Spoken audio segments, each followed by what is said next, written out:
Hello and welcome back to another episode of the British Esports show live from Insomnia. So we have another very special guest. So Summer, how have you been? Hi, I've been good. I've just got out of the XL streaming booth, so I'm a little bit hot and rosy in the cheeks. But other than that, I've had a really good day. Awesome. So for those who may not know you, can you just give a little brief introduction to yourself? Hi, my name is Winteriio, also known as Summer. That does confuse people, and whenever I tell them my real name's Summer, they get annoyed at me. But I am an esports color caster, and I do some work in hosting. Awesome. So how did you then get started in esports? I got started in esports, I think it was in SEIGE. So SEIGE was my very first PC game. It was all because all the COVID, everybody got a PC, got into gaming. That's how I got in. And my school friends at the time, and they were competing in T4, T3 SEIGE. They were really good, but I was like, oh my God, that sounds so cool. I want to get involved.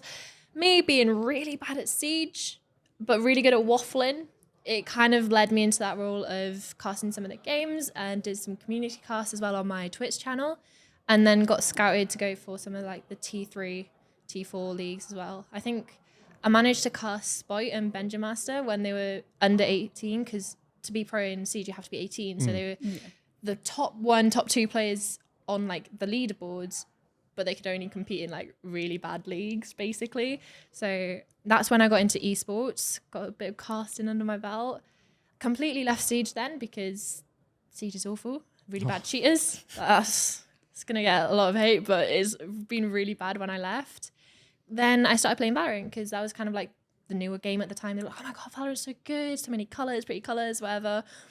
Got into that, and I kind of went into more of the player role because I got good really fast. And compared to my platinum level in SEIGE, I went from Iron 3 as my very first placement rank all the way up to Immortal 3 in 10 months. Smoked me straight out of the water there. Yeah. Oh my I'm goodness. currently Iron 3 and I haven't moved. That shows my skills in Valorant. I'm just saying, I started in Iron. You can make it to Immortal 3 as well. There's hope for us yet, Brian. Well, there's hope for hope you, for us. yeah.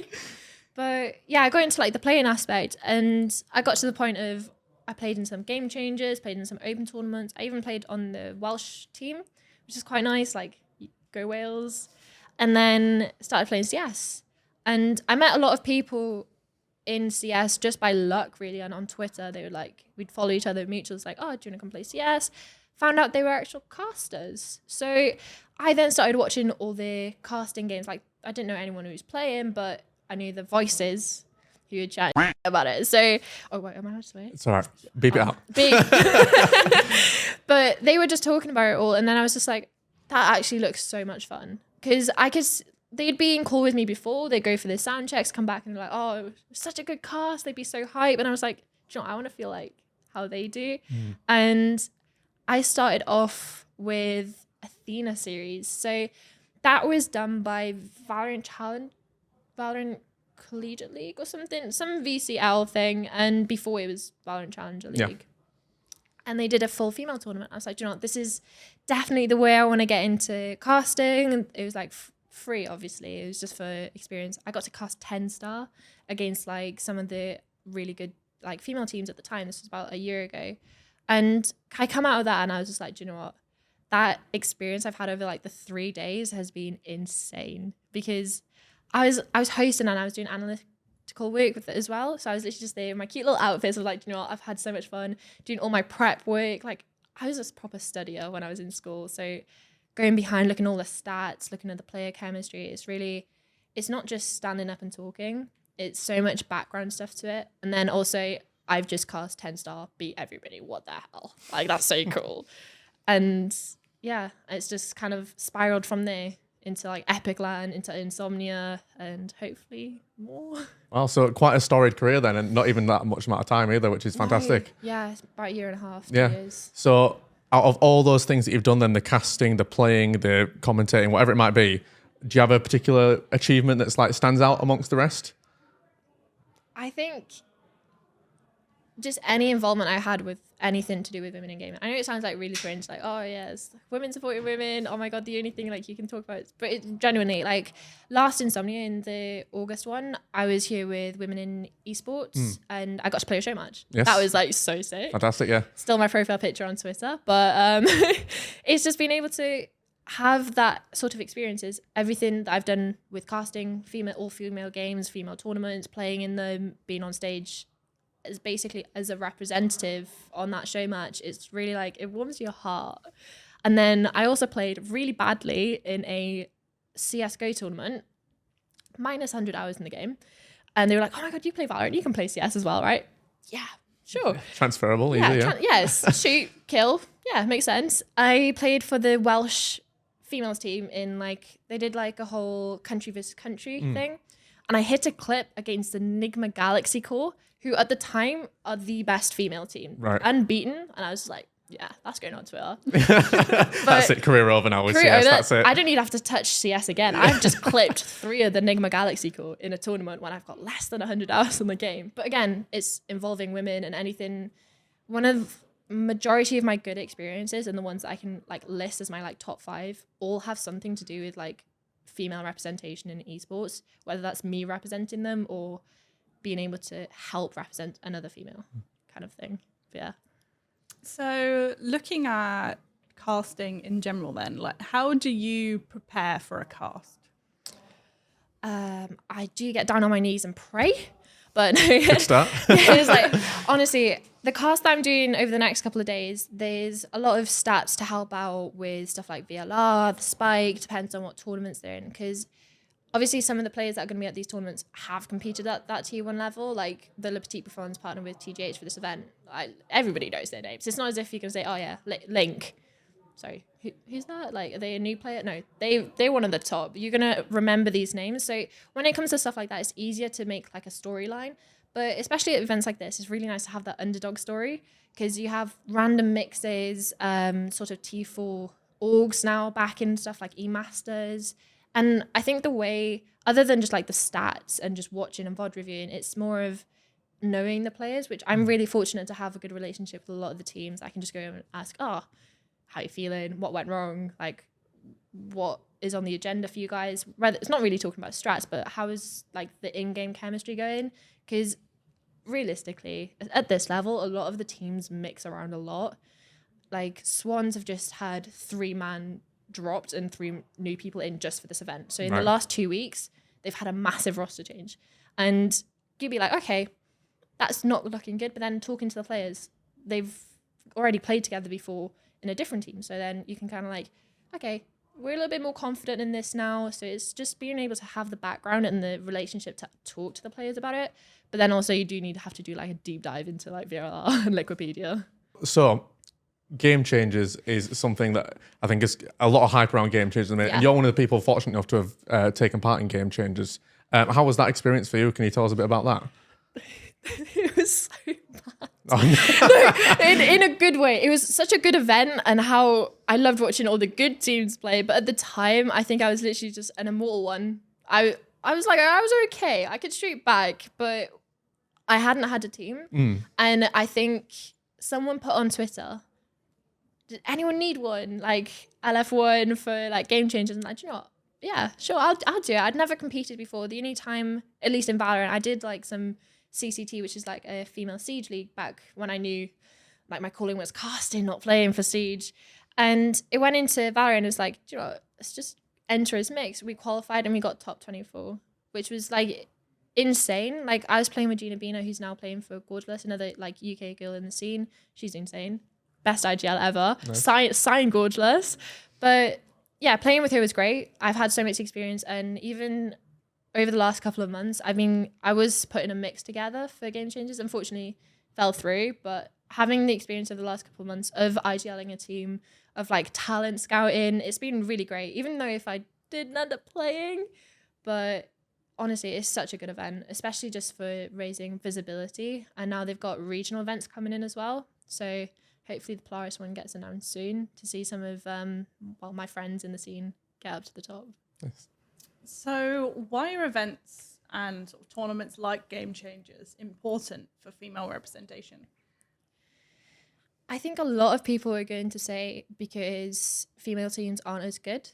But if you want to compare the top female team to the top male team, sure, there's going to be a massive skill disparity. But that's not a lack of trying, because since Game Changers, even Valorant's quite new, and I quite like how Riot have really pushed the female league so fast into like the esports ecosystem.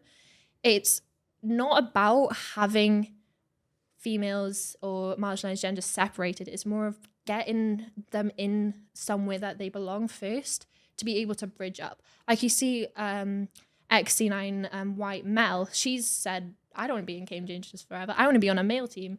And a lot of these players do have the ability to get on like one of the top male teams or even T2 in like challenges. And it's just having the space to bridge that gap. Because historically, gaming's not a male thing. And I'm sure you can relate, like, it's not a welcoming place, like straight out of the bat.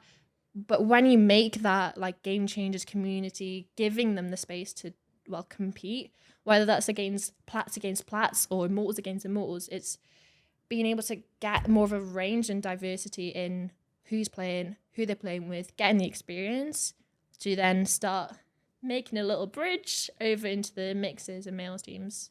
So it's so important to have somewhere to start, basically. Yeah. And you touched on it a little bit there. My next question kind of revolves around the wider scene as a whole. I mean, you've seen obviously a lot of the behind the scenes things that a lot of people probably wouldn't have been privy to as part of your role as a caster.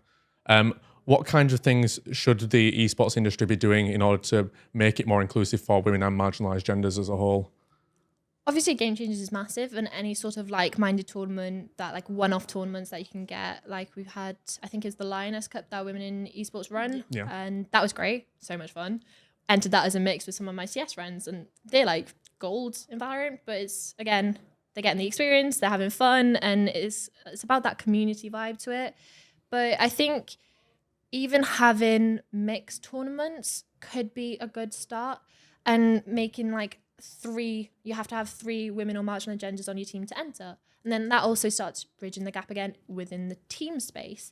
Because as a caster, you see, okay, I've seen a massive male-dominated scene. Cool. I've seen some female players, like, you could play so good on this team, but then they're not getting that opportunity because, well, they're just going to go with people they know, friends, and it's really kind of like a tight-knit community, especially at this level in like Insomnia. But I really want to see stuff like that mixed gender tournament, getting like 3 minimum female marginalized gender, and then you can have 2 guys if you want, or you could go and enter as 5 girls, 5 girls and marginalized genders, and it's just like kind of forcing that bridge to be made, whether it's from Game Changers to T2 teams, or if it's just on like this one-off tournament that you're running that you have to play with a female or marginalized gender, you go and get out of it, or you're not allowed to enter, kind of thing.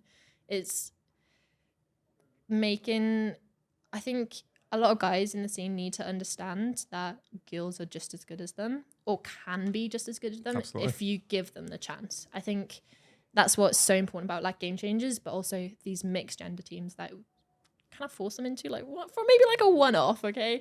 Just play with the girl, see what they have to deal with, whether it's in ranked or whether it's in the competitive scene as well. It's just kind of opening their eyes to it.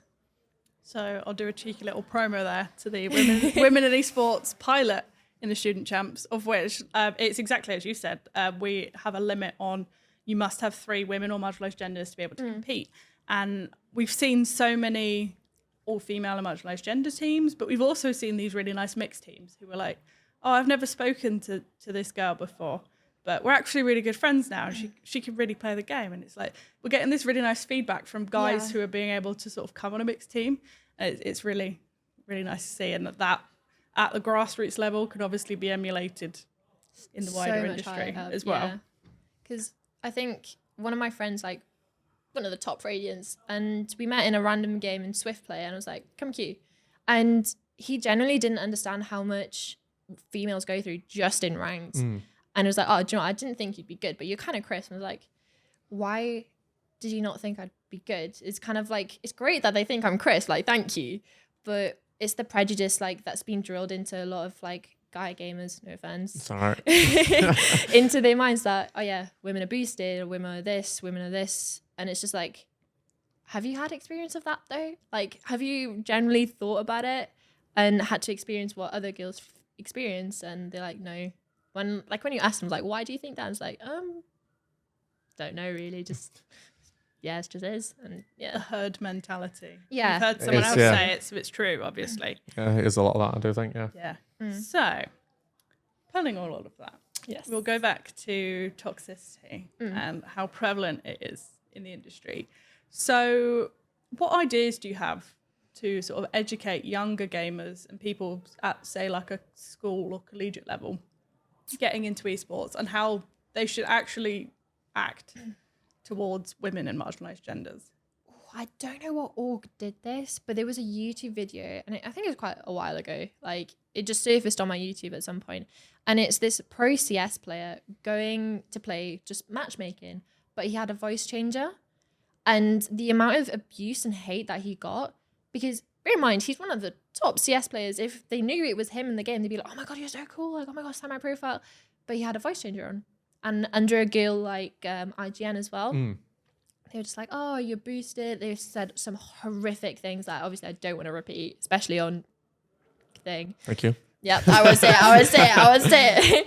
But it's also stuff that I've heard myself, like me playing ranked. And it's just like, if you can get that kind of drilled into people's minds that there is someone on the other side of that screen, it's not just online. It doesn't just go away when you turn the computer off, which I think that's what a lot of people think is like, oh, I'm done for the night, I'm done with gaming, computer off, brain's gone. But it's not. Some things really do hurt.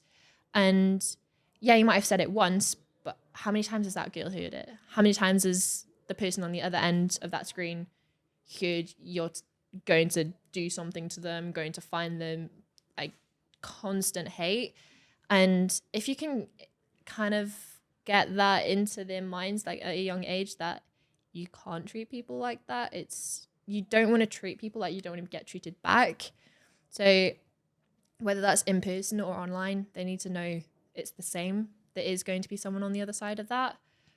But I don't know how you do it, honestly. Just tell them to be nice. It's hard, isn't it? Yeah, I think just I think about like my experience in playing ranked, and obviously it's completely different to you guys, but I think about like even like, I'm not a toxic person, I wouldn't say. I think we can agree that I'm not generally a toxic person. I'd like to think so anyway.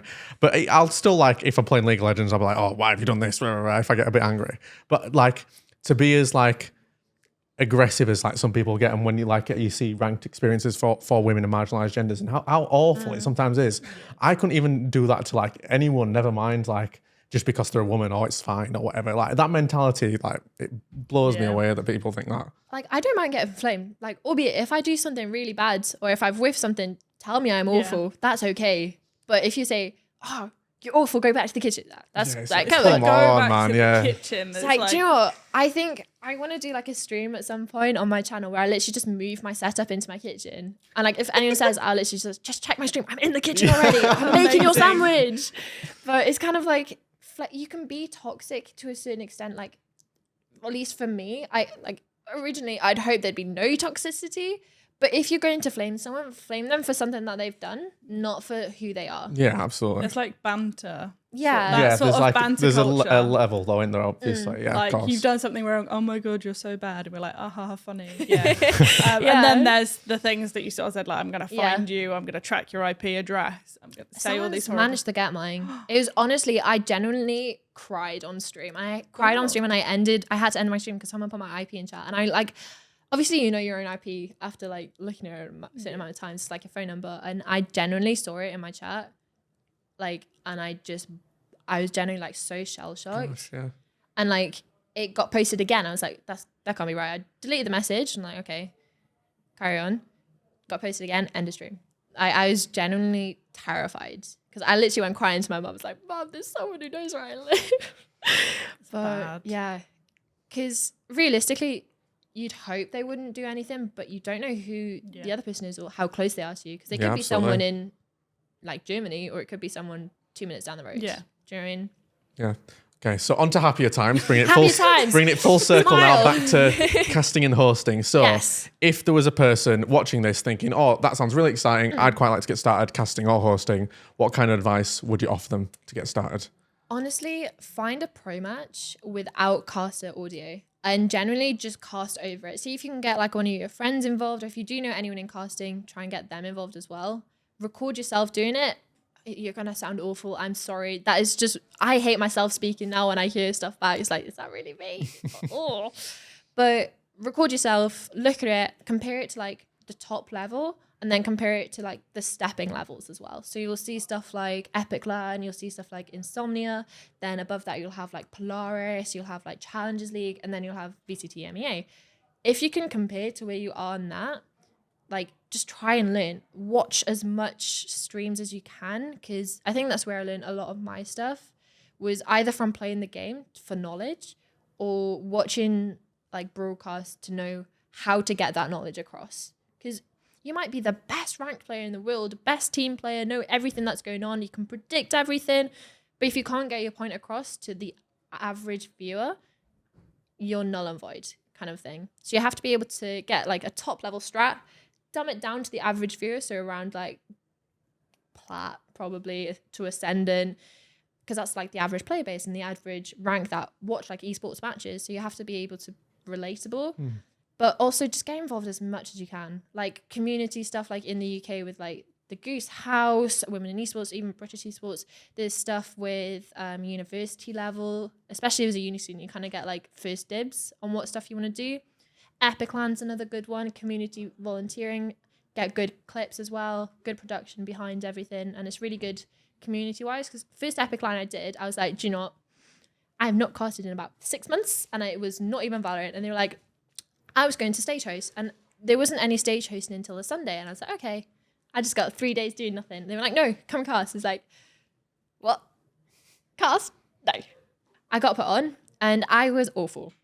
I genuinely, hands up, I was awful at casting. And I think I just had so much fun with it though. And that just made me ask them, what can I do better? What was so bad? Even whether it's talking to your duo, talking to production, just get advice from as many people as you can, but also keep building up your repertoire basically. And you'll make it, I promise. Nice. Everyone's got to start somewhere. And, yeah, honestly, yeah. I started casting 1v1s in SEIGE on my Twitch channel. And now I'm going to be casting Insomnia. Like, let's go. Progress. Like, it's progress. Like, honestly, you're getting out of iron, I promise you. We will get there. So we will now swiftly move on to our fun little game. I've been excited for this, honestly. So we'll just wait till you hear what it is. You might be less excited. Okay. How familiar are you with charades or charades? Honestly, we call it different things. Is charades posh or charades posh? I thought charades. Everyone's saying charades is posh. I say charades. Yeah, and I'm northern, so I'm like the least posh like you can get. Charades. Charades sounds quite posh. Yeah, it? I agree. So yeah. I've taken out the card from last time. So what we're going to do is we are going to show you a card. Okay. That will have a game title on it. You must. I know like 3 games. Perfect. I know. Oh no. This is gonna be I know like Valorant, man. CS:GO, Overwatch, SEIGE, CS. Like no. That's fine. Good stuff. Okay. So basically, you have one word that you can say. You can say one word. Okay. You can do as many actions, humming. Got it. As you like. Humming Like songs or theme tunes or like from the game. Anything that you get. Okay. But you can't say in your word. You can't say the word on the card. Okay. A word in the game title, and you can't say any characters. So, only get 1 skip. Stalking mushrooms. So, what I will do is I will set our 1 minute timer. Do I get a prize if I win? Do I get a pin? Maybe we should organise a prize for We will whoever get does a get the prize. first. Yeah. The score to beat now is 4. Okay. Out of how many? How many have we got here? There's Like 30. a decent amount, yeah. Oh, okay. I So- got this. How Well, long have I got? You've got 1 minute, so it's as many as you can do in a minute. Let's do Okay, this. she's ready. ready. She's ready. I'm ready, Okay. I'm ready. Count us in. 3, I'm in the zone. 2, 1, go. I don't know. Like, brah, brah, brah. GTA? Not COD. Not COD. Oh. Uh, COD. Brah, brah. What else is there? Apex Legends, Fortnite. No. PUBG. Yeah. Oh, yes. Okay, let's go. Next one.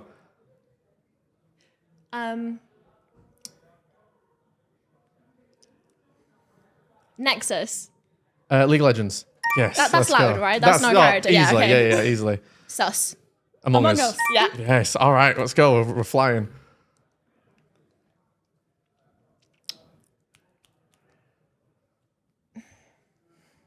Two words. Future. Oh, I don't know. Future. Destiny 2. Yes. Oh my days, I didn't Bryony, know let's go. Oh. Gay. Perfect. Like Oh, Oh, it's time. Rainbow Six. I get it. I love that so That's the much. best hint we've had so far for What, any gay? of them. Fantastic. Yeah. 1, 2. You see, you're tied. We've got 4. However, I think there needs to be a bonus half point for that explanation of Rainbow Six. I didn't know. I was gonna be like gay, and I was like Basic. gay. Yeah, because that would make sense. Gay, I mean, rainbow. It does. Yeah. It does. Tangentially. That's fine. Oh gosh. Right. So now we've got some quick fire questions for you. Oh, that game was actually really fun. Oh, thank you very much.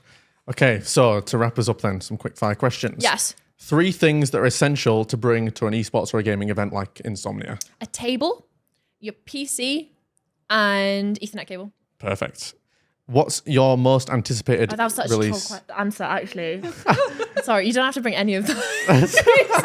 You can't, if you're staying at the BYOC, probably quite important things actually to Yeah. bring. Yeah, so tables. counts. Chairs. Yeah. Yeah. Or if you just want to camp outside and stick a table out, you know, Yeah, that do works. PC. Put your Yeah. PC on the floor. Yeah, that works. They do provide Ethernet cables though, okay? It's true. What's your most anticipated game release this year? What are you most excited for? I don't play any. I can't remember what the name of it is. What's the one that's coming out soon? That's a very big question. Shroud's game. I don't know if that's coming out this year. Oh, At yes, some point. his new open worldy Yeah. thing. Yeah. That is Just whenever quite that's coming exciting. out, Shroud. Nice. If you could compete in any esports event, what would you choose? Lock-in, probably. Nice. Yeah. I wish I could be competing at Lock-in or something. Yeah. And if you could attend any esports event as a spectator, what Game would you choose? Changers, LAN. Nice. Like the grand final one. Yeah. Yeah. And what's a game that you didn't think you'd like, but actually really did when you started playing it? Valorant. Oh, what did you not think you'd like about it? I was awful. I was fair. iron. I was not enjoying life. And then I was a solo queue warrior until I got to, I think it was golds. I was a little solo queue degen playing it at 3 a.m. And then I actually quite enjoyed the game when I understood what was happening. Very good. Well, that wraps us up. Thank you so much for being a guest on the podcast. It's been a pleasure to have you and a pleasure to talk about all things women esports, gaming, casting, everything else. Thank you very much. Thank you so much for the game. It was fun. Oh, thank you. That'd be the first person to say that. So that is fantastic. We've pleased at least one person. So that is good. Thank you everyone for tuning in. If you enjoyed this content, there's plenty more Insomnia podcasts coming your way. So make sure you're keeping out for them. If you enjoy British esports content in general, just subscribe to the channel because there's plenty of that coming as well. Thank you to our guests once again. Thank you everyone. We'll see you next time.